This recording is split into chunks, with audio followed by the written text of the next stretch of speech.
Ahir al vespre, el Teatre de Blanes va acollir la primera de les conferències incloses en el curs introductori 2025 de l'Aula Extensió Universitària. La seva presentació ja va ser tot un èxit, omplint el recinte fins a arribar a l'aforament complet i provocant que unes quantes persones es quedessin fora. És per això que, de cara a aquestes xerrades, es va decidir canviar d'ubicació.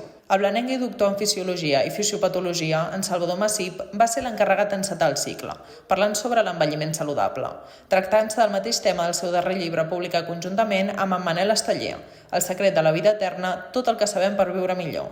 L'hem hagut de canviar d'emplaçament, efectivament, perquè nosaltres comptàvem unes 100-120 persones i de seguida se'ns va desbordar.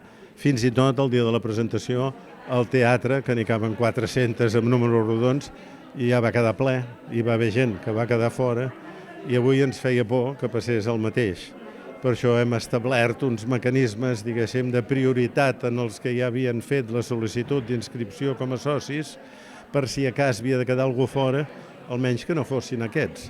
En Salvador Massip és un científic reconegut internacionalment, també és escriptor, també per això hi ha una parada aquí de llibres seus, per si algú el volgués comprar i que ell li dediqués, etc. Però, efectivament, científicament parlant, és una primera figura mundial. Sí, ara hem de, diguem-ne, gestionar l'èxit, que serà prou complicat. Però bé, no, ara la limitació és l'aforament del teatre, però és que 400 persones sembla que hauria de ser suficient. De moment, avui sembla que ens en sortim, Estic encantat que l'Aula d'Extensió Universitària de Blanes tingui aquest èxit. Tinc un gran honor i una gran alegria de poder participar i ser el que la inaugura. Crec que és una iniciativa fantàstica. He fet conferències a altres aules d'aquesta mena i crec que el públic sempre està molt motivat, té moltes ganes d'aprendre. És fantàstic veure gent que vol saber coses, fins i tot gent gran, tothom. Crec que això és fantàstic, que es pugui anar repetint a tots els pobles. I que Blanes hagi acollit finalment una aula crec que és un gran invent. Us vull explicar, sobretot, per què envellim i què podem fer per envellir millor. Una mica el que és la recerca que estem fent al meu laboratori i altres laboratoris per intentar entendre el procés de l'envelliment i sobretot per poder trobar maneres que aquesta població cada cop més envellida que tenim visqui millor els més anys que li queden. Els consells són molt fàcils i els sap tothom, però els metges els repetim sempre i és el mateix. Menjar sa, mantenir un pes equilibrat, fer exercici de manera regular, evitar la vida sedentària, evitar tòxics com el tabac i l'alcohol. Això ho diem sempre, però funciona. Funciona molt bé i s'ha vist que no només permet reduir el risc de malalties com el càncer o malalties del cor, sinó que, a més, frena els processos de l'envelliment, la biologia de l'envelliment.